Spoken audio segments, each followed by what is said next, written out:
पहली ही किताब से बेस्टसेलर सूची में आना कैसा लगता है? इंजीनियरिंग की जो पढ़ाई कर रहे होते हैं उसमें ये समझने की कोशिश कर रहे होते हैं कि हमें असल जिंदगी में करना क्या है। वो हमारा फाइंडिंग जोन होता है, तो हम वही करते हैं। मैं आपको बता दूं कि इनकी बहन, जिनको इतना पढ़ने का शौक था, वो एक्चुअल में इंजीनियरिंग के पेशे में है और इन्होंने लेखन को चुन लिया है। ये हाँ। बड़ा इंटरेस्टिंग है। मेरा जोनर सोसाइटी है। मैं अपने आसपास जो भी देखती हूँ उससे फिर एक मटेरियल तैयार करती हूँ और फिर ये डिसाइड करती हूँ कि ये फिक्शन में ज्यादा बेहतर तरीके से कहा जा सकता है या नॉन फिक्शन। मुझे लगता है कि शायद मैं उस किताब को उस तरीके से दिखा नहीं पाई जैसा उसको लिखा गया था। मैंने बचपन से ही किसानों को बहुत करीब से देखा है। ज्यादातर घर हमारे खेतों के किनारे ही होते थे, तो कुएं से पानी खींच के सर पे घड़ा रख के वो भी मैंने किया है प्रॉपर बाकायदा। और ऐसा नहीं कि एक बार किया है, 2-2 3-3 साल किया है। उसके कई साल बाद आपकी ट्रोलिंग शुरू हुई इस किताब की कुछ पंक्तियों को लेके, और बड़ा पेनफुल पीरियड था। तो देखा उस चीज को, मैं प्रत्यक्षदर्शी हूँ उस चीज का। ट्रोल जो कर रहे थे उनके लिए क्या कहना। क्या एक पुरुष जब घर से बाहर काम के लिए निकलता है तो उससे पूछा जाता है ये कि तुम तो निकला है, पीछे बच्चे को खाना कौन देगा? नहीं पूछता ना। हमसे ही परफेक्शन की उम्मीद क्यों? मैंने अपने दोनों बच्चों के समय 4-4 5-5 घंटे सिर्फ इस पोजीशन में बिताए हैं। 5 घंटे बाद हाथों में जान नहीं होती है कि आप बच्चे को पकड़े रहें। वो माँ पूरे दिन गिल्ट में बिता देगी कि आज मेरा बच्चा सुबह 2 घंटे भूखा घूमा था। घर के बाकी 5 लोग भी वहां हैं, वो गिल्ट में नहीं आते, लेकिन वो माँ आ जाती है। तो जो उसको पतला देती थी वो टोक देती थी कि इसको खाने पीने नहीं देती क्या। तो फिर मैंने धीरे धीरे कहना शुरू किया कि कल से आपके यहाँ से टिफिन मंगा लिया करूंगी। हम हमेशा कहते हैं कि किताबें नई चीजें सिखाती हैं, जिंदगी को देखने का एक नया नजरिया देती हैं, लेकिन उन किताबों को लिखने वाले लेखक भी बहुत इंस्पायरिंग होते हैं। आज मेरे साथ एक ऐसी ही लेखिका है जिन्होंने 7 किताबें लिखी हैं, 3 बड़े अवार्ड हैं, इसके अलावा कई और अवार्ड भी हैं। छत्तीसगढ़ के 7 इंस्पायरिंग यूथ में उनका नाम रहा है और आज हमारे साथ है अंकिता जैन जी। अंकिता जी, बहुत बहुत स्वागत है आपका। बहुत बहुत धन्यवाद नवीन जी।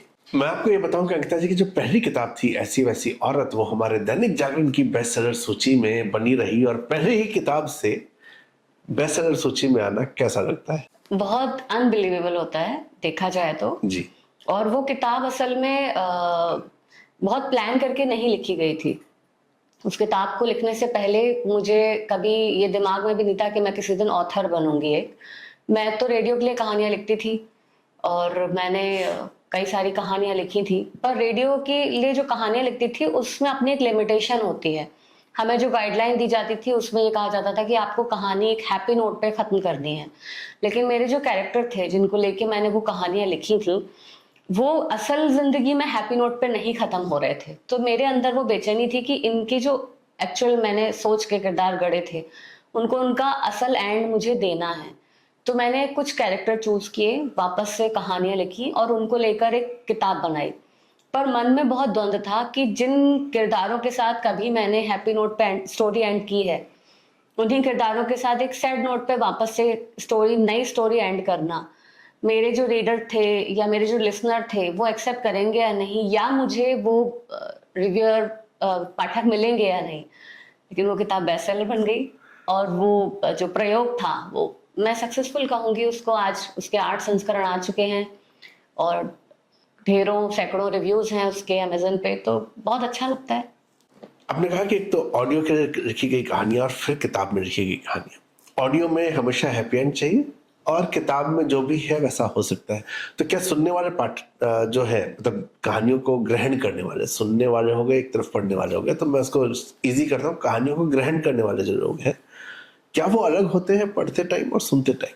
मुझे लगता है कि कहानियां हो या आजकल ऑडियो बुक्स का भी हम काफी चलन देख रहे हैं, हर एक व्यक्ति दोनों का इक्वल ग्रास्पर नहीं हो सकता। ये मेरी पर्सनल फीलिंग है, वो इसलिए क्योंकि मैं नहीं हूँ। मुझे ऐसा लगता है कि, और मेरे जैसे हजारों लोग होंगे, किताब को पढ़ना शायद ज्यादा आसान होता है कि हम सामने रख के उसमें फोकस कर पा रहे हैं। सुनते सुनते आप खो जाते हैं। और मेरे साथ तो कई बार ऐसा होता है कि मैं सुन रही हूँ, सुनते सुनते 5-7 सेकंड के लिए गायब हो गए। अब वापस से मुझे पीछे जाके सुनना पड़ेगा कि मैंने क्या सुना। तो जो दोनों जिनको हम ग्रहण करने वाले बता रहे हैं उनका अलग अलग परसेप्शन हो सकता है, क्योंकि दोनों की कैटेगरी अलग मैं मान के चल रही हूँ। पर मेरे साथ कई बार ऐसा हुआ था कि जिन लोगों ने मेरी वो कहानियां सुनी थी उस शो में, वो काफी बड़ा शो था रेडियो चैनल का, तो उन्हीं लोगों ने ज्यादातर किताब भी खरीदी। जब उन्हें ये पता चला कि सेम कैरेक्टर है और नई कहानी है एक, तो उन्हीं लोगों ने किताब भी खरीदी और उन्होंने दोनों कहानियों के कंपैरिजन करके भी बताए।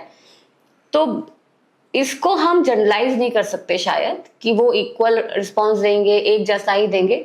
हर लिसनर अलग हो सकता है, हर रीडर अलग हो सकता है और कॉमन भी हो सकते हैं। अच्छा, आपके इस बायो में लिखा हुआ है कि आप पेशे से इंजीनियर रही हैं, लेकिन साहित्य के पैशन को फॉलो करते हुए कला और साहित्य की होल टाइपर है। तो ये इंजीनियर जो है, ये हमेशा इंजीनियर होने के बाद या इधर क्यों आ जाते हैं? मुझे लगता है इंजीनियरिंग एक ऐसी एजुकेशन है जिसमें पढ़ाया यही जाता है आपको कि अभी तो तुम पढ़ लो किताबें, पर साथ साथ ये भी सोचते चलो कि तुम्हें करना क्या है। हाँ। वो हमें ये करना नहीं बताते कि तुम्हें जाके नौकरी करनी है। वो हमारा एक्चुअली फाइंडिंग फेज होता है, जिसमें हम ये समझ रहे होते हैं कि इंजीनियरिंग की जो पढ़ाई कर रहे होते हैं उसमें ये समझने की कोशिश कर रहे होते हैं कि हमें असल जिंदगी में करना क्या है। वो हमारा फाइंडिंग जोन होता है, तो हम वही करते हैं। हाँ, मैं आजकल कोई बच्चा मुझे मिलता है ना जो इंजीनियरिंग कर रहा होता है, मैं उसको मजाक में पूछ ही लेता हूँ तो फिर फ्यूचर में क्या करना है। हाँ, तो यही बात है कि हम लोगों को पता नहीं होता।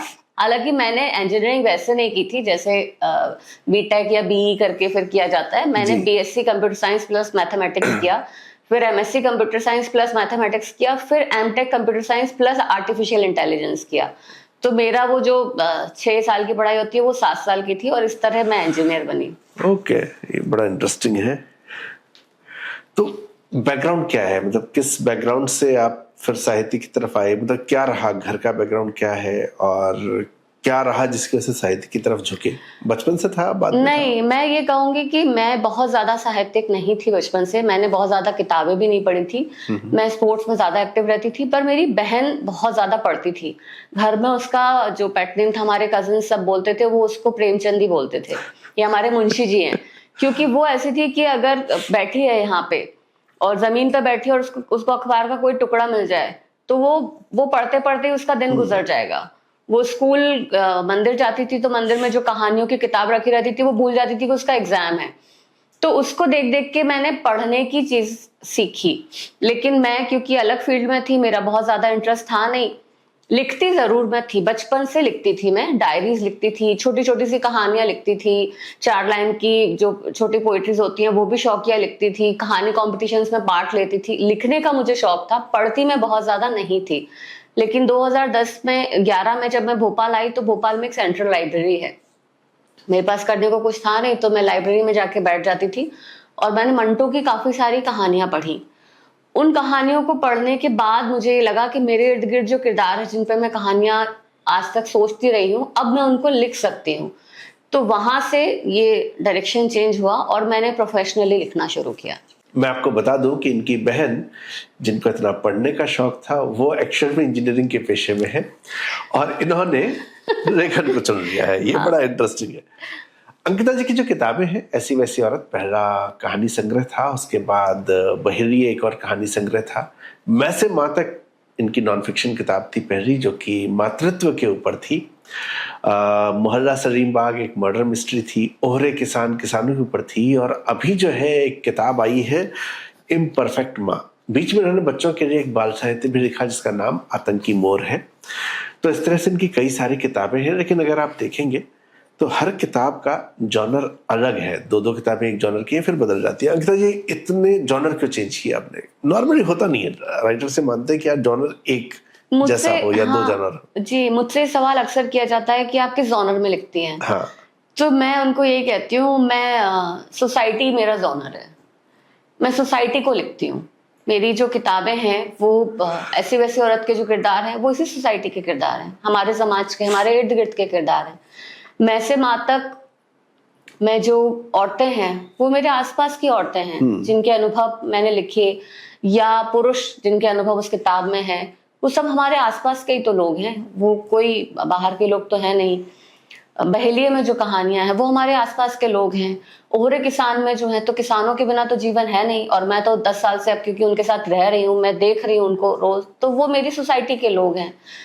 तो मेरा जॉनर सोसाइटी है। मैं अपने आसपास जो भी देखती हूँ उससे फिर एक मटेरियल तैयार करती हूँ और फिर ये डिसाइड करती हूँ कि ये फिक्शन में ज्यादा बेहतर तरीके से कहा जा सकता है या नॉन फिक्शन में। जो रिसर्च मैंने की वो अगर फिक्शन बना दूंगी तो शायद उस तरह रिप्रेजेंट ना हो पाए, इसलिए मैं ऐसे मातक, ओहरे किसान और ये नॉन फिक्शन रहे, क्योंकि इनमें ज्यादा प्रैक्टिकलिटी दिखानी थी, जो सच था वो दिखाना था, और जो फिक्शन बन सकते थे किरदार उनको कहानी बना दिया। ये सवाल मैंने इसलिए भी पूछा क्योंकि मोहल्ला सलीम बाग एक मर्डर मिस्ट्री थी जो कि आपका जॉनर कतई नहीं है। बाकी को अगर हम देखें तो बाकी जो है कहीं न कहीं ऐसी वैसी औरत जो मैंने पढ़ी, बहरिया पढ़ी, उसमें आसपास की समाज की महिलाएं और सभी वर्ग की हैं, सभी आयु वर्ग और सभी इनकम ग्रुप की हैं। तो कहानियां जो इसका एक थीम नजर आता है। और एक किसान चूंकि आप जुड़ी हुई हैं उससे तो वो भी समझ में आता है। बीइंग मदर भी as a women, as a mother, तो कहीं न कहीं आप विमेन के आसपास ही है। आपके ओरे किसान में भी जो जशपुर में जिस तरह से आपका काम है उसमें महिलाएं बहुत सारी आपके साथ शामिल है, तो वो सब दिखता है। ये किताब थोड़ी अलग होती है। सभी किताबों के मुकाबले इसको उतना रिस्पांस नहीं मिला डिस्पाइट द फैक्ट कि वो कहानी अच्छी थी। तो क्या ऐसा लगता है, अगर मैं as a publishing industry professional देखता हूं तो मुझे एक बार ये लगता है कि संभवतः ऑडियंस ने एक्सपेक्ट ही नहीं किया कि हम अंकिता जैन से मर्डर मिस्ट्री पढ़े। वो आपको किसान में भी एक्सेप्ट कर लेती है, आपको माँ वाले में भी करती है और कहानी में भी करती है, लेकिन मर्डर मिस्ट्री में एक्सेप्ट नहीं करती। मुझे लगता है कि शायद मैं उस किताब को उस तरीके से दिखा नहीं पाई जैसा उसको लिखा गया था। वो उसका जो प्रचार हुआ वो शायद हम लोगों से उस तरीके से नहीं हो पाया, क्योंकि अगर मोहल्ला सलीम बाग की कहानी वाकई में पढ़े, आपने पढ़ी है तो आपको पता होगा कि वो भी हमारी सोसाइटी की कहानी है। वो कोई वैसे फिक्शनल मर्डर मिस्ट्री नहीं है जिसमें बहुत सीवियर मर्डर होते हैं और बहुत अलग अलग सा सीन चलता है। नहीं, वो पूरी कहानी हमारे आसपास के एक मोहल्ले को दिखा रही है और उस मोहल्ले में हुई एक हत्या को दिखा रही है। और मजे की बात कि उस कहानी की मेन किरदार भी विमेन है। जो लीला है, जो उस कहानी की मेन हीरोइन है, और जो आगे जो एक और मेन किरदार है वो भी औरतें ही हैं। तो ये कहानी, तो मेरा तरीका तो वही था, मैंने औरतों को ही फोकस करके लिखा, उनकी मोहब्बत, उनकी जो डेडिकेशन है सोसाइटी के लिए वो, उनकी जो फाइट है वो, और सोसाइटी की भी कहानी थी। लेकिन हम शायद उसको पोर्ट्रेट वैसा नहीं कर पाए। वो एक मर्डर मिस्ट्री जोन की तरह पोर्ट्रेट हो गई, बट एक्चुअल में वो एक सोसाइटी की ही कहानी है। तो यानी कि पाठक जो है वो आप ये नहीं मानती कि पाठक ने एक्सेप्ट नहीं किया है कि आप मर्डर मिस्ट्री लिख रही है? हाँ बिल्कुल। इफ्को एक बड़ा सम्मान देता है जिसमें कि एक वरिष्ठ लेखक को इफ्को साहित्य सम्मान और इफ्को युवा साहित्य सम्मान दिया जाता है, और उनको दिया जाता है जिनका काम ग्रामीण जीवन, किसान, खेती इसके आसपास हो। इस साल का जो अवार्ड है वो अंकिता जी को मिला है, तो सबसे पहले तो आपको उसके लिए बहुत बहुत बधाई। धन्यवाद। तो ये जो एक्सपीरियंस है किसानी का, जब वो आपने ओहरे किसान लिखा, ये मेरे लिए भी एकदम सरप्राइजिंग था कि एकदम ही पूरा जॉनर चेंज हो गया। लेकिन मैं किसानी के अनुभव पे बाद में बात करूंगा। आपका बैकग्राउंड इंजीनियरिंग, लिखने का शौक था, वो सारी चीजें करते हो, बाकी सब समझ में आता है मुझे। मगर आपके हस्बैंड, आपका ससुराल जो है वहां पर एग्रीकल्चर एक मेजर प्रोफेशन है। बीइंग अ वुमेन, क्योंकि आप कंटिन्यूसली वुमेन्स की कहानी लिख रहे हैं, बीइंग अ वुमेन, क्या ये ऐसा होता है क्योंकि वो ससुराल में प्रोफेशन था तो आपने भी उसको एक्सेप्ट कर लिया कि हाँ अब ये मेरा भी काम है, और आप उसमें लगातार इन्वॉल्व हुई बिकॉज ऑफ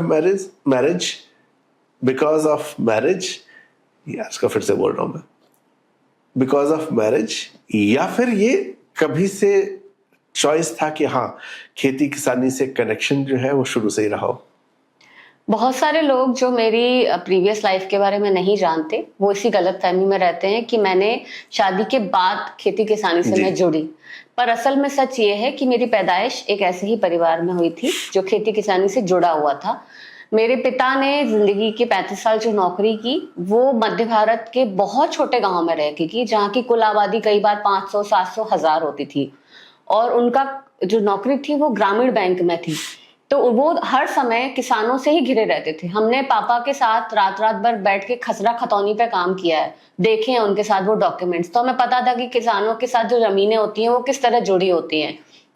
जब हम पापा के पास बैंक में जाते थे तो मुझे वो सीन्स भी आते आते हैं कि वो गांव के बैंक तो वैसे ही होते हैं, वो प्रोफेशनल बैंक जैसे नहीं दिखते हैं। तो मैनेजर साहब बैठे हैं, उनके सामने 30-40 किसान बैठे हुए हैं और सब बातें चल रही हैं।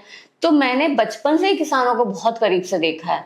ये कह सकते हैं आप कि मैंने खुद किसानों में घुस के फावड़ा हल नहीं चलाया, लेकिन मैंने एक एस्पेक्ट तो पूरी तरह देखा हुआ था। हमारे जो घर होते थे, जो पापा को घर मिलते थे, वो ज्यादातर घर हमारे खेतों के किनारे ही होते थे।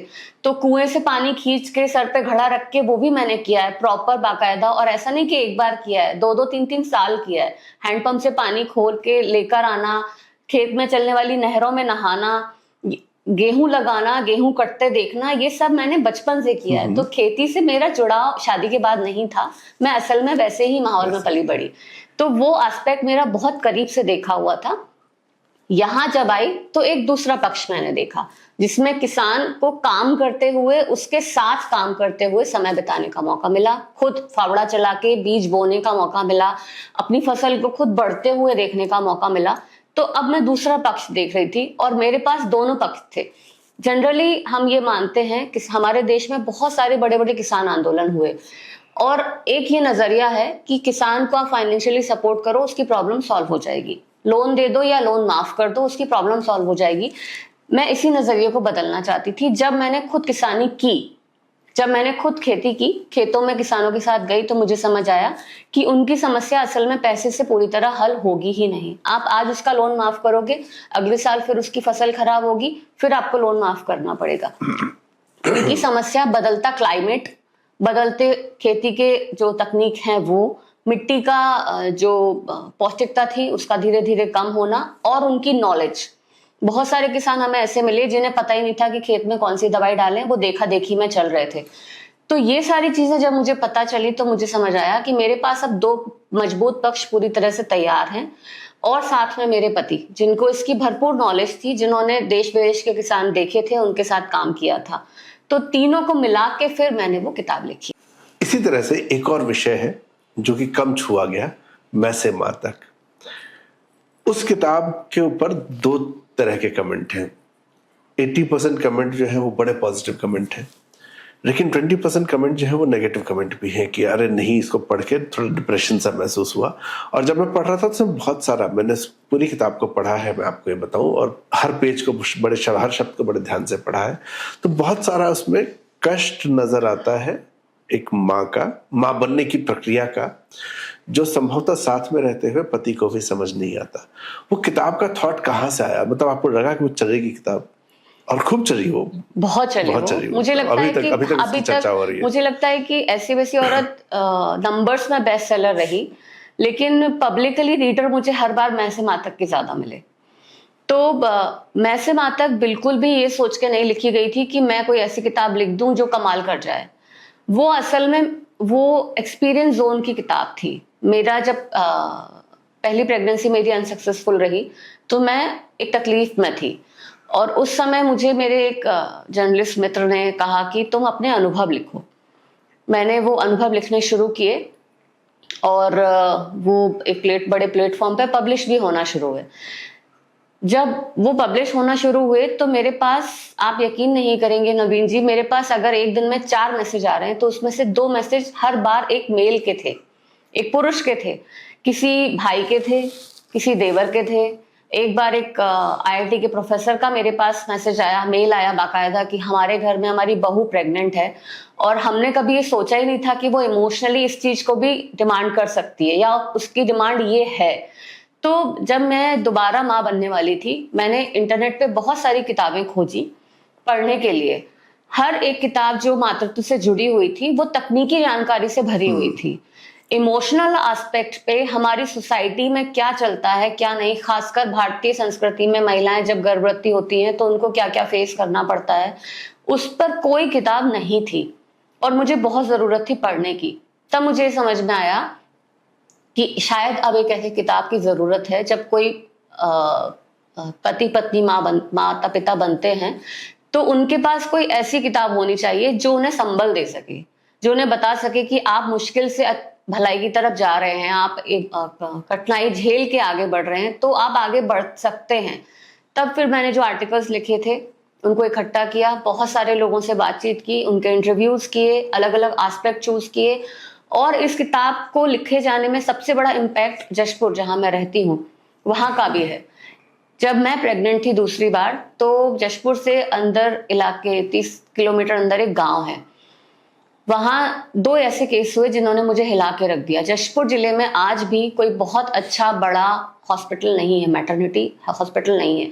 जो लोग भी डिपेंडेंट हैं वो सब एक सरकारी अस्पताल पर डिपेंडेंट हैं। मेरी दोनों डिलीवरी जशपुर से 40 किलोमीटर दूर कुनकुरी में हुई। हर इंसान कुनकुरी नहीं जा सकता, जो लोकल्स हैं उन्हें वही डिलीवरी करानी पड़ेगी। तो वहां 2 ऐसे केस हुए जिसमें एक महिला जो गांव से जशपुर आ रही थी 30 किलोमीटर पैदल, उसको फुल टाइम में आना पड़ा, उसके पास कोई संसाधन नहीं था और उसकी डिलीवरी ऑन रोड हो गई गांव में। दूसरा जशपुर में एक डिलीवरी हुई थी जिसमें बच्चे को बाहर निकालते निकालते बच्चे का सर बाहर आ गया था, धड़ अंदर रह गया था। इन्होंने मुझे हिला के रख दिया कि हम असल में हमें पता ही नहीं है। और उससे भी बड़ी एक रिपोर्ट थी कि माँ बनने के बाद करीब जो जिसको हम जापा, अगर आप लोगों ने शब्द सुना हो तो जापा एक शब्द होता है जो 45 दिन का पीरियड होता है औरत का माँ बनने के बाद। उसमें 55% बच्चों की डेथ हो जाती है, हाल के जन्मे बच्चों की। और माताएं, उससे भी बड़े नंबर में माताएं पोस्टमार्टम मतलब मेंटल डिप्रेशन में चली जाती हैं, जिसके बारे में उनको पता भी नहीं होता। कई सुसाइड भी कर लेती हैं। उसी समय कलकत्ता में एक केस हुआ था जिसमें एक माँ ने अपने 1.5 महीने के बच्चे की हत्या कर दी थी, क्योंकि उसको फैमिली से कोई सपोर्ट नहीं मिला बच्चा पालने में, और वो मेंटली बहुत ज्यादा डिप्रेशन में आ गई थी अकेले बच्चा पालते पालते। तो उसने अपने बच्चे को मार डाला था। ये सारे ऐसे केसेस थे जिन्होंने मुझे मजबूर किया ये लिखने पे, ये कहने पे कि जब एक औरत माँ बनती है तो उसको सिर्फ एक नॉर्मल प्रेगनेंसी की तरह मत लो कि हम भी तो माँ बने थे, तुम क्या बड़ा उखाड़ रही हो। ये हमारे यहाँ का बहुत बड़ा सेंटेंस है जो अक्सर हर गर्भवती महिला को सुनना पड़ता है कि हमने तो 20-20, 22-22 बच्चे पैदा कर लिए, तुम 2-2 में ही मर रही हो। ये चीजें हमें तोड़ती हैं अंदर तक। हमारी एक्सपेक्टेशन सपोर्ट की है, और वो सपोर्ट किस तरह हमें चाहिए, ये उस किताब को लिखने का मोटिव था। अच्छा, उस किताब को लेके तारीफें हुई, कमेंट में चलो दोनों तरह की बातें हुई, लेकिन एक और चीज़ हुई। उसके कई साल बाद आपकी ट्रोलिंग शुरू हुई इस किताब की कुछ पंक्तियों को लेके, और बड़ा पेनफुल पीरियड था। तो देखा उस चीज़ को, मैं प्रत्यक्षदर्शी हूँ उस चीज़ का। लेकिन उस पूरी ट्रोलिंग में एक बहुत अजीब सी बात निकल के आई। वो ये थी कि ट्रोलिंग करने वाली महिलाएं अधिक थी, उनमें से कुछ साहित्य से भी जुड़े थे। और ट्रोलिंग जिस चीज के लिए हुई वो एक पैराग्राफ की कुछ पंक्तियों को आधा उठा के किया गया, क्योंकि अगर आप उसको अलग से पढ़ेंगे तो उसका अर्थ कुछ और निकलता है, पैराग्राफ में पढ़ेंगे तो वो अलग हो जाता है, क्योंकि पिछले सेंटेंस के रेफरेंस में अगला सेंटेंस है। और कई जगह लगा कि इंटेंशनल हुआ। कई जगह पर जब आपने या आपके साथियों ने बताने की कोशिश की कि ये ऐसा नहीं है, इसको ऐसे पढ़ा जाना चाहिए, तो उनमें से कुछ ने कहा हम तो नहीं पढ़ेंगे। और ये कहने वाले पुरुष नहीं थे, बिल्कुल ये महिलाएं ही थी। और एक स्टेटमेंट है, बहुत जनरल सा स्टेटमेंट है कि महिलाएं ही महिलाओं की दुश्मन होती हैं, जिसको मैं नहीं मानता। लेकिन फिर इस तरह की घटनाएं आती हैं जहां पर कि वो महिलाएं जिन्होंने फेमिनिज्म का झंडा उठाया, क्योंकि मैक्सिमम ट्रोल करने वाली महिलाएं वही थी जिनके प्रोफाइल पे बड़ा लिखा है प्राउड फेमिनिस्ट। वो जिन्होंने साहित्य को, बुक्स को अपना बनाया, वो आधा सेंटेंस यूज करते हैं, वो दावा ठोक के कहते हम तो नहीं पढ़ेंगे, हम तो यही करेंगे। तो घूम फिर के फिर वही नहीं आ जाता कि एक महिला जो सफल हो रही है, जिसको लोग पढ़ रहे हैं, उसको देख के दूसरी महिला जो है वो जल गई, क्योंकि किसी पुरुष ने इसके ऊपर आपके ऊपर आक्षेप नहीं लगाया, ये वहीं से हुआ। इस चीज को बहुत डिटेल में कहा जा सकता है, इस पे बात की जा सकती है, लेकिन मैं इसको शुरू इस बात से करूंगी। नहीं, मैं कम शब्दों में खत्म करूंगी, लेकिन शुरू इस बात से करूंगी कि ट्रोलिंग महिलाओं ने की थी, इंटेंशनली हुई थी, खोज के बाकायदा 5-6 साल पुरानी पोस्ट को निकाल के हुई थी। जिन्होंने ट्रोलिंग शुरू की थी असल में उन्हें पता था कि सच क्या है, उन्होंने किताब पढ़ी हुई थी, असल कॉन्टेक्स्ट भी उनको पता था, लेकिन वो ट्रोलिंग क्योंकि इंटेंशनल थी। और सबसे बड़ी बात कि वो ट्रोलिंग इम्परफेक्ट माँ का जो जन्म होने वाला था, उस समय मैं 7 मंथ्स प्रेग्नेंट थी, तब वो ट्रोलिंग हुई थी, मैं दोबारा माँ बन रही थी। तो करने वाली औरतें थी, लेकिन पब्लिकली सपोर्ट करने वाली भी औरतें ही आई। ये बहुत अच्छा हुआ और उनसे ज्यादा मजबूत औरतें आई जिन्होंने मेरा सपोर्ट किया, करियर वाइज, प्रोफेशन वाइज, विचारधारा वाइज, जिन्होंने मेरा पब्लिकली सपोर्ट किया वो भी महिलाएं ही थी। तो ये सेंटेंस तो पूरी तरह मैं खारिज करती हूँ कि औरतें औरतों की दुश्मन होती हैं, क्योंकि औरतें ही औरतों के सपोर्ट में भी आती हैं जब जरूरत पड़ती है। बिल्कुल। अगर कोई सास किसी बहू को परेशान कर रही है तो एक माँ एक बेटी को सपोर्ट भी करती है। तो आप कह सकते हो कि कोई रिश्ता किसी रिश्ते को परेशान कर सकता है, औरत को औरत से कंपेयर नहीं किया जा सकता इन केसेस में। और बाकी दूसरी बात कि ट्रोल जो कर रहे थे उनके लिए क्या कहना, उनके पास कोई काम नहीं है, बिजनेस उनको अपना चाहिए, चलते रहना है उनको अपना बिजनेस, तो किसी ना किसी को पकड़ना कर पड़ेगा। और मैं खुशकिस्मत मानती हूँ अपने आप को कि उन्होंने मुझे इस लायक समझा कि मैं ट्रोल हो सकूं। So I am proud of that. तो ये जो चीज़ है आर्ट की फील्ड में, जहाँ राइटिंग हो, चाहे थिएटर हो, चाहे फिल्में हो, ये चीज़ें होती रहती हैं। और तो क्या ये माना जाए कि इन फील्ड्स के अंदर आपको चर्चा में बने रहने के लिए किसी न किसी के साथ ऐसे करते रहना पड़ेगा ताकि लोग देखें कि आपने किसी को क्या कह दिया? बिल्कुल, मुझे लगता है कि मैं उस एक्ट्रेस का नाम नहीं लूंगी यहाँ पे, लेकिन एक एक्ट्रेस है इंडस्ट्री में, वो अक्सर अपने इसी तरह के स्टेटमेंट्स के लिए चर्चा में आती हैं कि फलानी ने ये बोल दिया, फलानी ने वो बोल दिया, ऐसा बोल दिया, या कोई ऐसा एक्ट कर दिया। तो उनको ये सब हरकतें इसीलिए करनी पड़ती हैं ताकि लोग वापस से उनका नाम लें और भूल ना जाए उन्हें। मीडिया 2 घंटे के लिए ही सही कम से कम उन पर बात तो कर ले कि उसने ऐसा कहा, उसने ऐसा किया, और वो चर्चा में बनी रहे। तो वो घर का उद्दंड बच्चा होता है ना, वो बदतमीजी इसीलिए ही करता है ताकि घर वाले उसके ऊपर नजर डालें कि ये देखो फिर इसने हरकत कर दी। तो वो बदतमीज बच्चे हैं सोसाइटी के, उन्हें चाहिए कि हम बदतमीजियां करें, और जो समझदार लोग हैं वो हमारी ओर इसी बहाने सही, ये कहने के लिए ही सही कि हमने बदतमीजियां की, कम से कम कहें तो सही, नाम तो लें। तो अगली जो किताब है इसी श्रेणी में नेक्स्ट आई, इम्परफेक्ट माँ। परफेक्ट लिखा हुआ है, उसको काटा गया और इम्परफेक्ट कहा गया। सबसे पहले इस किताब के नाम पे आते हैं। माँ को लेके जो कविता लिखी गई, माँ देवी है, महान है, परफेक्ट है। माँ को लेके अगर कोई कुछ भी बनता है तो वो महानता की ही बात होती है। मैंने तो खुद अभी एक पोस्टर की थी स्वेटर को लेके, उसमें माँ की परफेक्शन की ही बात हो रही है। तो ये इम्परफेक्ट कैसे हो गई माँ? मैं 22 तारीख को दोपहर 3 बजे से घर से निकली हूँ। मेरे 2 छोटे बच्चे हैं। मेरी बेटी 5 साल की होने वाली है अगले 5-6 महीनों में। मेरा बेटा 9 साल का होने वाला है। और जब लोगों को ये पता चलता है कि मैं इतने छोटे बच्चों को घर से पे छोड़ के काम के लिए बाहर निकली हूँ, 2 दिन मेरी वर्कशॉप थी यहाँ पे, 1 दिन रायपुर में इवेंट था, तो सबसे पहला सेंटेंस मेरे प्रेज में, मेरे सपोर्ट में नहीं होता। सबसे पहला सेंटेंस यही होता है, इतने छोटे बच्चों को छोड़ के आ गई, इतने छोटे बच्चे रह लेंगे तेरे बिना, खाना कौन दे रहा है, चोटी कौन बना रहा है, स्कूल कौन भेज रहा है। क्या एक पुरुष जब घर से बाहर काम के लिए निकलता है तो उससे पूछा जाता है ये कि तुम तो निकला है, पीछे बच्चे को खाना कौन देगा? नहीं पूछता ना। हमसे ही परफेक्शन की उम्मीद क्यों? बाप 5 दिन बच्चे को क्यों नहीं संभाल सकता? और अगर हम उनको छोड़ के आ गए तो हम बुरे बन गए, क्योंकि हमने ये मान लिया जाता है कि माँ अगर काम के लिए घर से बाहर निकल रही है तो उसे बच्चे की परवाह नहीं है, और बच्चे की परवाह करने वाली माँ को परफेक्ट माना जाता है। तो जो बच्चे की परवाह नहीं कर रही है वो इम्परफेक्ट हो गई। इस किताब में मैंने यही लिखा है कि एक औरत जो माँ बनी वो पैरेलली एक इंसान भी है। वो अगर थक गई है, मैंने अपने दोनों बच्चों के समय 4-4, 5-5 घंटे सिर्फ इस पोजीशन में बिताए हैं। 5 घंटे बाद हाथों में जान नहीं होती है कि आप बच्चे को पकड़े रहें। रात रात भर कुर्सी पे बैठ के पेट पे सुलाया है। तो अगर मैं कुछ देर के लिए उन्हें नीचे रख रही हूं तो क्या मैं इम्परफेक्ट हो गई? I have to think about my own body ना। तभी मैं, अगर मेरा शरीर ही नहीं चलेगा तो मैं उन्हें पालूंगी कैसे? तो अगर मैं अपने स्वार्थ के लिए, आप इसे स्वार्थी होना कह सकते हैं, लेकिन मुझे लगता है कि ये इंसान होना है, ये रियलाइज करना है कि हम पहले एक इंसान भी हैं और हमारी अपनी भी कोई इच्छाएं हैं, अपनी भी कोई जिंदगी है। पर क्योंकि हमारी माओ ने अपनी जिंदगियां नहीं जी उस तरह से, हमने उन्हें आदर्श बना लिया। आज भी हमारी माएं सबसे पहले हमारे बारे में सोचती हैं। घरों में औरतें कभी भी अपने पसंद के लिए एक कटोरी सब्जी नहीं बनाती। घर में जो बना है, जो बचा है, वो बना हुआ खा लेती हैं। उनको अगर पसंद भी होगा ना कढ़ी बनाना, तो वो दाल में खाना भात खा लेंगी, वो ये सोचेंगी कि अरे यार एक कटोरी कढ़ी कौन बनाए।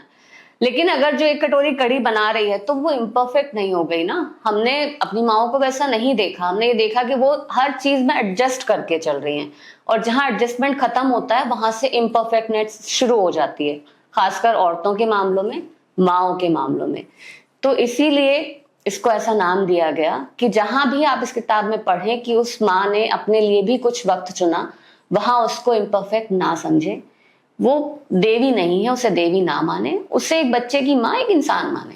तो एक चीज मैं और जानना चाहूंगा, क्योंकि ये तो मैं नहीं मानता कि माँ अगर बाहर गई है बच्चे को छोड़ के तो उसकी चिंता नहीं है, लेकिन ये तो सच है कि चिंता तो रहती है। बिल्कुल। और बहुत सारी महिलाओं को जो मेरे साथ मित्र रहे या साथ में काम किया, उनको मैंने देखा कि उन्होंने बहुत सी अपॉर्चुनिटीज को इसलिए छोड़ा क्योंकि उनको ये चिंता है कि मैनेज कैसे होगा। बिल्कुल। और हमेशा ऐसा नहीं हुआ है कि घर में सपोर्ट नहीं था, घर में भी कई बार होता है कि सपोर्टिंग लोग हैं, लेकिन वो उस चिंता के मारे खुद ही नहीं निकलती है कि मैं बाहर चली जाऊंगी तो बच्चा कैसे रहेगा, वो ध्यान रख पाएंगे कि नहीं रख पाएंगे। तो इतना ज्यादा वो पॉजिटिवनेस है कि उसको नहीं किया जाता।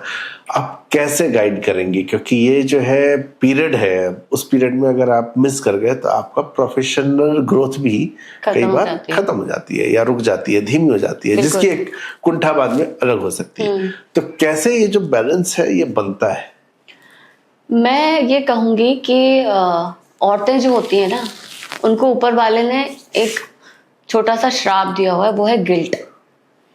हमने पति के लिए खाना नहीं बना पाया, डाइनिंग पे साथ नहीं बैठ पाए, हम गिल्ट में आ जाएंगे। पति नहीं आता कभी कि पत्नी अकेले खाना खा रही है, उसने कब किसने बजे खाना खाया उसको फर्क नहीं पड़ेगा, वो कभी इस चीज के लिए गिल्ट में नहीं आता। बच्चा स्कूल से आया, वो उसके कपड़े नहीं बदल पाई, बच्चा 2 घंटे उसी ड्रेस में घूम रहा है, वो औरत गिल्ट में आ जाएगी कि आज मेरा बच्चा ऐसे ही घूम रहा है। सुबह अगर उसको बुखार है किसी दिन और अगर वो नहीं उठ पाई सुबह 9 बजे तक, और बाई चांस बच्चे को किसी और ने कुछ खाने नहीं दिया, वो माँ पूरे दिन गिल्ट में बिता देगी कि आज मेरा बच्चा सुबह 2 घंटे भूखा घूमा था। घर के बाकी 5 लोग भी वहां हैं, वो गिल्ट में नहीं आते, लेकिन वो माँ आ जाती है। तो ये हम लोगों की पैदाइश में हमारे साथ ही आता है कि हमें गिल्ट में जाना है। तो जो माएँ, मैंने भी मेरे दोनों बच्चों को पैदा करने से लेकर अभी तक मैं ऑलमोस्ट 9 साल हो चुके हैं, 9.5 साल, पहली प्रेगनेंसी से लेकर अब तक 10 साल। तो इन 10 सालों में मुझे लगता है कि मैं शायद 2 साल ही घर से बाहर निकली हूँ पूरी तरह काम के लिए। पिछले 2 सालों से ज्यादा शुरू हुआ क्योंकि अब बच्चे उस लायक हो गए कि वो मेरे बिना थोड़ा थोड़ा रहने लगे। अदरवाइज बच्चों के जन्म के 3-3 साल तक तो मैं कहीं गई ही नहीं।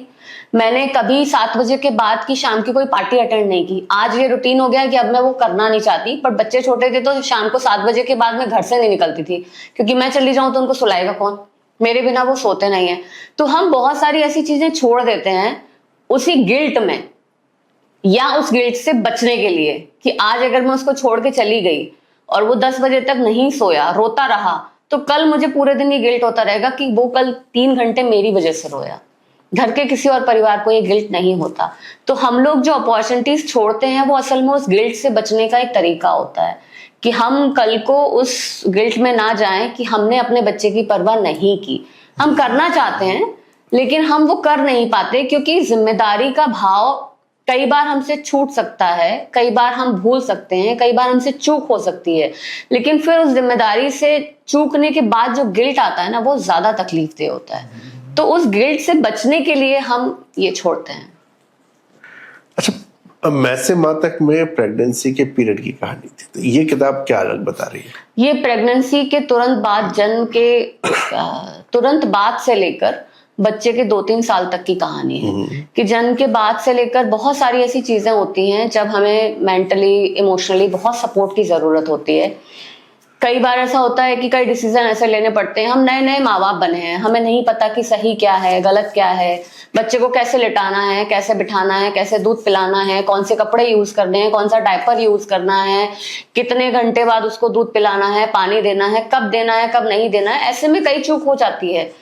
और हमारी सोसाइटी में ऐसी औरतों की कमी नहीं है। बच्चा बहुत दुबला है तेरा, मेरे साथ तो बहुत होता था, मेरे दोनों बच्चे बहुत दुबले दुबले रहे छोटे में।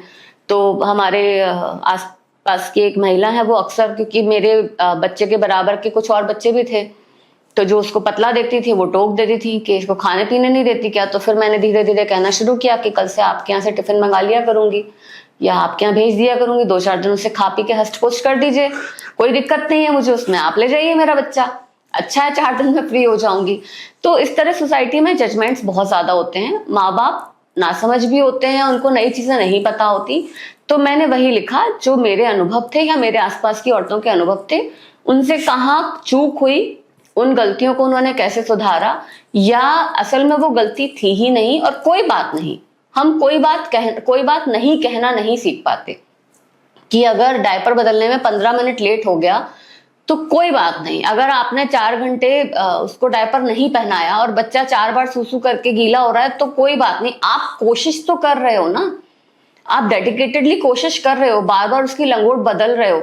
अगर एक बार बदलने में 2 मिनट की देर हो गई तो कोई बात नहीं, it's okay, you are trying. तो ये वही लिखा है इसमें कि do your best, try your best, but if you are missing something at some point, आपसे कुछ भी छूट जाता है तो कोई बात नहीं, गिल्ट में मत जाओ, इससे कुछ नहीं बदलने वाला बहुत ज्यादा, आप अगले नेक्स्ट टाइम उस चीज को ठीक कर लेना। तो वो सब इसमें लिखा है। लेकिन इसमें फिर कई तो ऐसी सिचुएशन आ सकती है ना जहाँ पे सपोज बच्चा गिरे में थोड़ी देर ज्यादा रह गया और बीमार हो गया, वो दूसरा गिल्ट होगा, उस गिल्ट होगा दूसरा गिल्ट। तो वो उस आपसे पहले तो उस माँ की समस्या है ये, वो तो बेचारी खुद ही गिल्ट में है, लेकिन वो जानबूझ के तो नहीं कर रही। ऐसा तो नहीं कि वो कहीं पार्टी कर रही थी और बच्चे को उसने गीले में छोड़ दिया। मान लो वो रोटी बना रही थी, रोटी उसकी तवे पर डली हुई है, ऐसा ये एक बहुत कॉमन सिनेरियो है कि माँ ने सब्जी का तड़का लगाया, जीरा डाला, उसी समय बच्चे ने सुसु कर दी। अब वो ये सोचेगी कि मैं गैस बंद करके जाऊंगी, लंगोट बदल के आऊंगी, वापस से गैस जलाऊंगी, मेरा तेल ठंडा हो जाएगा, गर्म हो जाएगा, वापस गर्म करने में समय लगेगा, उतनी देर में पति आ जाएगा खाना मांगने के लिए, तो मैं 2 मिनट उसको छोड़ देती हूँ, इसमें सब्जी डाल जाती हूँ। ये जो 2 मिनट का गैप है ना, इसमें भी वो गिल्ट में जाती है। हालांकि वो कर कुछ अपने लिए नहीं रही है, पर वो जा तो गिल्ट में ही रही है ना एट द एंड। तो ये उसके लिए है कि कोई बात नहीं।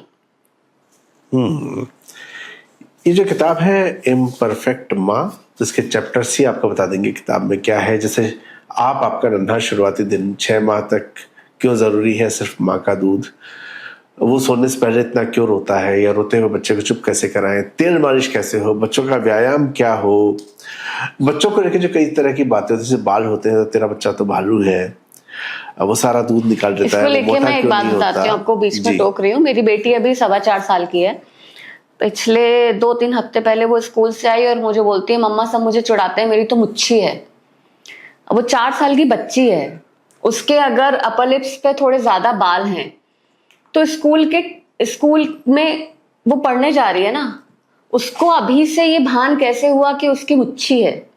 ये आसपास के लोग ही उसको बोलते हैं, आसपास के लोग ही उन्हें ये याद दिलाते हैं कि अरे इसके तो बहुत ज्यादा बाल हैं, तेरा बच्चा तो भालू जैसा दिख रहा है, इसको ये लगाओ वो लगाओ, ऐसे करो वैसे करो। इन सब चीजों को लेके जब माएँ परेशान होती है ना, वो स्थिति इसमें लिखी हुई है। बिल्कुल। तो इस तरह कई सारे इसमें चैप्टर्स हैं जिसको कि सफर के दौरान बच्चों क्या खिलाएं, डायपर पहनाएं, दांत आने पे क्या होता है, बच्चों की साइकोलॉजी, तमाम चीजें हैं। ये बहुत सारी चीजें इसमें से ऑनलाइन उपलब्ध है। तो जब लोग ऑनलाइन ही सर्च करते हैं पहला, तो जब चीजें ऑनलाइन है ऐसे में एक किताब लिखना क्या रिस्की नहीं लगता कि यार कौन पढ़ेगा, लोग ऑनलाइन ढूंढ लेते हैं। ये चीजें तो उस समय भी ऑनलाइन थी जब मैसे माँ तक लिखी गई थी, लेकिन उसको भी पाठकों ने बहुत पसंद किया, क्योंकि ऑनलाइन अवेलेबल चीजों में सेल्फ एक्सपीरियंस कम होते हैं, टेक्निकल इंफॉर्मेशन ज्यादा होती है। और जब कोई रिलेटेड पर्सन लिखता है, इस लोगों को पता है कि इस औरत ने 2 बच्चे पाले हैं, इसने वो दिन जिए हैं, उन्होंने पब्लिकली मुझे देखा है वो सब जीते हुए, तो वो ज्यादा भरोसे वाली चीज मानी जाती है, क्योंकि वो आपके आसपास का इंसान है। तो मेरी जो किताब, ये किताब अभी मेरे पास कई सारी मेरी फीमेल फ्रेंड्स हैं जो फेसबुक पे मुझसे जुड़ी हुई हैं, उन्होंने मुझे फोटोज भेजे, उन्होंने किताब खरीदी और मुझे इसके साथ फोटो भेजे। तो मुझे ये समझ में आया कि मेरी इस तरह की किताबों के ज्यादातर पाठक मेरे आसपास के लोग ही हैं, जो खुद या तो माँ बन रहे हैं या बनना चाहते हैं, या उनके कोई रिलेटिव्स हैं। तो उनको ये भरोसा होता है कि इसमें जो लिखा गया होगा वो ऑथेंटिक होगा और अपने अनुभव का लिखा हुआ होगा। किसी ने खुद जो चीज जी होती है, हम उस पर ज्यादा भरोसा करते हैं बजाय किसी के ऐसे ही कहने पे। किताब की सारी बातें मैं नहीं करूंगा क्योंकि किताब तो पढ़नी है, और लेकिन दो चीजें हैं जिसके बारे में मैं जानना चाहता हूँ। एक, इसमें माँ के दूध के बारे में बात की गई है और ये हम शुरू से जानते हैं ज़रूरी है, लेकिन इसमें फिर एक फैशन की वजह से आया था कि माँ ने दूध नहीं पिलाया, फिर दोबारा हुआ जब वही सेलिब्रिटीज भी प्रमोट करने लगी कि ये नॉर्मल है। तो अधिकतर चीजें मैं तो बाहर से देख रहा हूँ तो मुझे दिखता है कि वो मार्केटिंग गिमिक जैसा हो जाता है कि यस नो, और इस सत्य को सब जानते हैं कि नहीं ये दूध जरूरी है, लेकिन सोसाइटी के स्तर पे क्या वाकई थॉट प्रोसेस में चेंज आया कि नहीं, बच्चे के लिए माँ का दूध जरूरी है और पहले के मुकाबले ये बेहतर है, या अभी भी वैसे चल रहा है कि कुछ यस कुछ नो? नहीं, पहले के मुकाबले बहुत ज्यादा जागरूकता आई है जी। क्योंकि मैं जब पहली बार माँ बनी तो एक बैंगलोर की एक बहुत बड़ी टेकी थी, वो पार्ट टाइम एक ग्रुप चलाती थी, breast feeding for Indian mothers नाम था उस ग्रुप का, और वो इतना अवेयरनेस फैलाने वाला ग्रुप था कि उसमें हर एक पॉइंट पे किसी माँ का एक्सपीरियंस शेयर होता था रोज, कि दूध बच्चे को शुरू में जब आप दूध पिलाना शुरू करते हैं तो बहुत सारी तकलीफें आती हैं, तो माएँ घबरा जाती हैं, फैमिली सपोर्ट नहीं कर पाती है, उनको पता नहीं होता, जानकारी नहीं होती, तो उसको लेकर उन्होंने जागरूकता फैलाने के लिए वो ग्रुप बनाया, और उसमें आज के टाइम में शायद 1.5-2 लाख महिलाएं जुड़ी हुई हैं, और ये 1.5-2 लाख सारी महिलाएं कोई अनपढ़ या वैसे बैकग्राउंड की नहीं है, ये सभी की सभी महिलाएं टेक्नोलॉजी प्रोफेशनल इस तरह की महिलाएं हैं। तो इससे मुझे लगता है कि जागरूकता तो बहुत बड़ी है, लेकिन जो आप बात कह रहे थे उसको लेके मुझे एक बात याद आती है कि करीब 3-4 साल पहले किसी सेलिब्रिटी ने प्रेगनेंसी और ब्रेस्ट फीडिंग को लेके गोद में बच्चा लिए शायद कोई तस्वीर पोस्ट की थी जिसपे उसको बहुत प्रेज मिला था।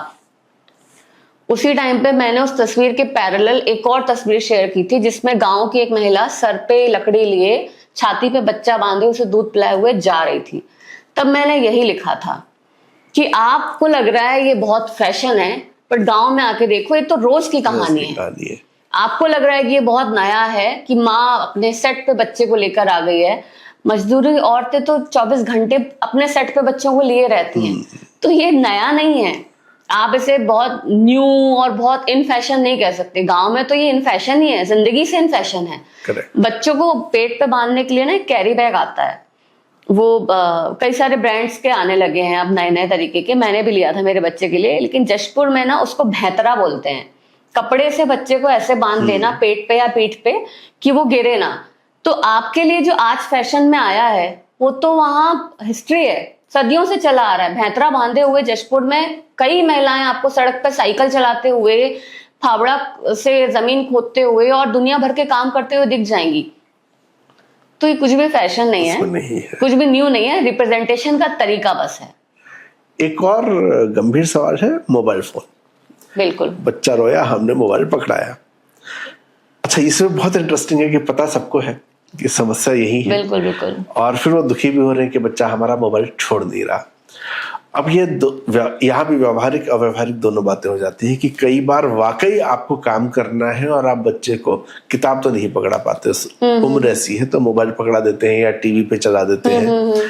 और मुझे तो याद है कि कई बार वो घर में जब कई छोटे बच्चे रहे परिवार में, तो वो गाने जो है मैं सुनता रहा, वो कौन सा वो एक बड़ा अजीब सा म्यूजिक, टमाटर बड़ा एक तो ये था और एक और छोटे बच्चे के उसे खिलाते हुए उसमें टिंग टिंग टिंग करके, हाँ ये बजता था और मैं बाहर निकल वही गा रहा हूँ। तो ये तो अच्छा baby shark do do do do. Yes, तो यही लगाना पड़ रहा है। तो एंड में सॉल्यूशन क्या है? मैं आपको एक लाइव एग्जांपल बताती हूँ। अब एक तो आपने मुझे अभी बताया था परसों शायद कि कोई बच्चा लेटा हुआ था, मोबाइल देख रहा था, छोटा सा बच्चा था 7-8 महीने का जो फोन देख रहा था। उसके कंपैरिजन में मैं आपको एक लाइव एग्जांपल बताती हूँ। कल मेरी स्कल्पचर पेंटिंग की मास्टर क्लास थी दिल्ली में जी, जिसमें एक रजिस्ट्रेशन आया एक लेडी का। उसके 2 बच्चे थे, बेटी जो है वो 7 महीने की थी, बेटा जो है वो 1.5 साल का था। वो उसका हस्बैंड और दोनों बच्चे हमारे उस वेन्यू के उस हॉल में पूरे दिन बैठे रहे। वो बच्चे 8-9 घंटे की उस वर्कशॉप में मैंने 1 सेकंड के लिए भी उन दोनों बच्चों को फोन में नहीं देखा, 1 सेकंड के लिए भी। वो माँ जो है वो अपनी वर्कशॉप कर रही थी मेरे साथ, और जो बाप जो है वो बच्चों को संभाल रहा था बारी बारी से। वो बेटी तो क्योंकि 7 महीने की थी तो वो सोती ज्यादा है, वो माँ उसको दूध पिला देती थी, थोड़ा बहुत वो खेलती थी और वापस अपने प्रॉम में सो जाती थी।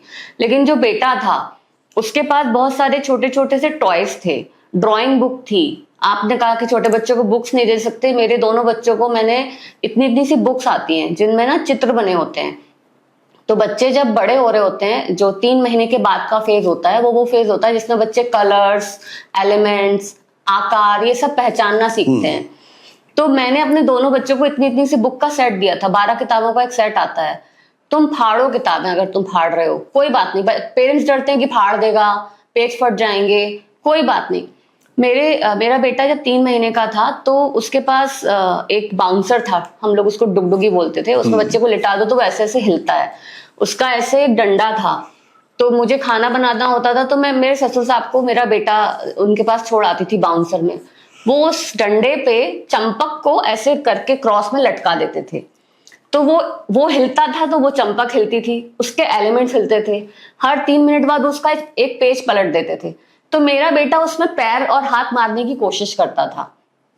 तो आप बच्चों को पहला इंट्रोडक्शन ही बुक दे रहे हो, वो टीवी की तरफ क्यों जाएगा? कल मैंने फिर से ये चीज दोबारा देखी जब मैंने उन दोनों छोटे बच्चों को देखा कि वो पेन से कुछ भी गोदापादी कर रहा है बच्चा, उसमें ड्राइंग बना रहा है, बुक्स में कुछ लिख रहा है, छोटे छोटे से टॉयज खेल रहा है। तो वो पेरेंट्स जो बार बार ये बोलते हैं कि हमारे छोटे से फ्लैट में तो इतनी जगह ही नहीं कि बच्चे को दिन भर बाहर खेलने भेजें, कैसे बिना टीवी के रखें।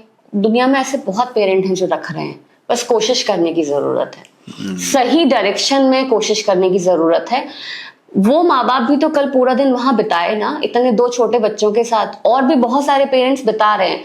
हम असल में खुद ही अपने आलस को चूज कर लेते हैं कि अरे ठीक है फोन दे दो, उतनी देर अपन फ्री। कौन मगजमारी करे, कौन माथा मारे, हम तो फ्री हो गए ना, वो इंगेज्ड है। हम उनको इंगेज रख के खुद फ्री रहना चाहते हैं, ये सबसे बड़ा प्रॉब्लम का कारण है। तो वो वहां गड़बड़ है बाबू भैया, जबकि होना ये चाहिए था कि उनको एंगेज किया जाए ढंग से। ठीक। स्कल्पचर पेंटिंग की बात आई, और ये आखिरी सवाल कि ये लिखते लिखते इस फील्ड में आना कैसे हुआ? मेरा आर्ट में बचपन से इंटरेस्ट था।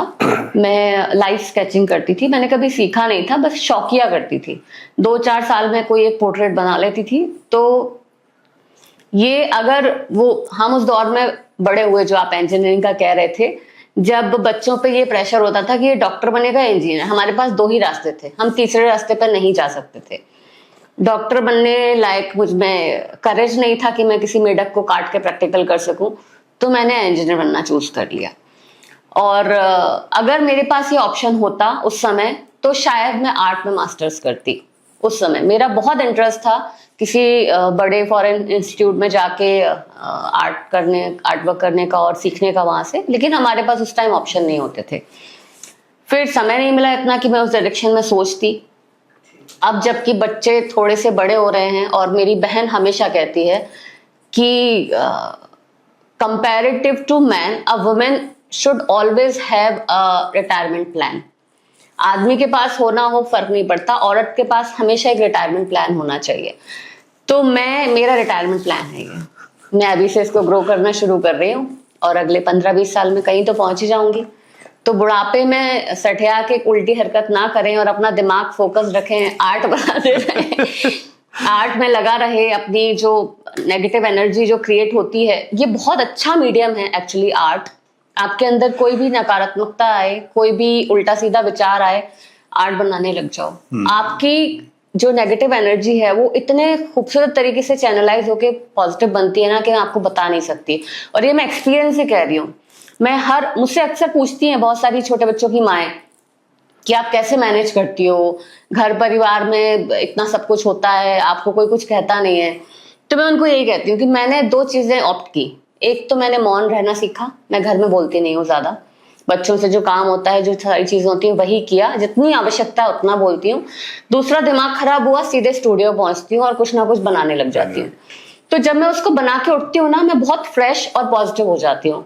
तो ये आपको अगर वाकई में अपनी एनर्जी को चैनलाइज करना है तो आर्ट का कोई भी फॉर्म ऑप्ट कर लो। म्यूजिक भी एक आर्ट है, स्पोर्ट्स भी एक आर्ट है, पेंटिंग, ड्राइंग, ये सब भी एक आर्ट है। और कोई भी आर्ट का एक छोटा सा फॉर्म ऑप्ट करो और अपनी एनर्जी को चैनलाइज करके पॉजिटिव बनाओ, तो ये उसका तरीका है। वाह, तो ये बड़ा अच्छे से बात सुनी मैंने कि औरतों का रिटायरमेंट प्लान होना चाहिए। अंकिता जी बहुत बहुत धन्यवाद आने Thank के you. लिए और हमसे बात करने के लिए। धन्यवाद। तो ये हमारे साथ थी अंकिता जैन, जिनकी किताब अभी आई है इम्परफेक्ट माँ। इससे पहले भी उनकी 6 और किताबें हैं, तो टोटल 7 किताबें हो चुकी हैं। अलग अलग विषयों पर है। अगर आप कहानियां पढ़ना चाहते हैं तो उनकी कहानी संग्रह है, अगर आप उपन्यास पढ़ना चाहते हैं तो उन्होंने उपन्यास भी लिखा है, और अगर आप एक महिला है, मातृत्व से जुड़ी बातों को पढ़ना चाहते हैं तो ये किताब है। और महिला ही नहीं, पुरुषों को भी ये किताब पढ़नी चाहिए, क्योंकि ऐसी कई चीज़ें हम जानते नहीं, हमें सोसाइटी ने कभी ट्रेन नहीं किया। तो किताबों को पढ़ें, आगे बढ़ाएं। ये किताब युवान बुक से आई है। इसकी कीमत है 299 रुपये, और हर उस जगह पे जहाँ किताबें मिलती है वहाँ पर ये किताब आपको मिल सकती है। अगर ये बातचीत अच्छी लगे तो अच्छी बातों को अपने पास नहीं रखते, उसको शेयर किया जाता है, उसको आगे बढ़ाया जाता है। तो लाइक करें, शेयर करें, सब्सक्राइब करें। बहुत बहुत धन्यवाद। दैनिक जागरण हिंदी है हम।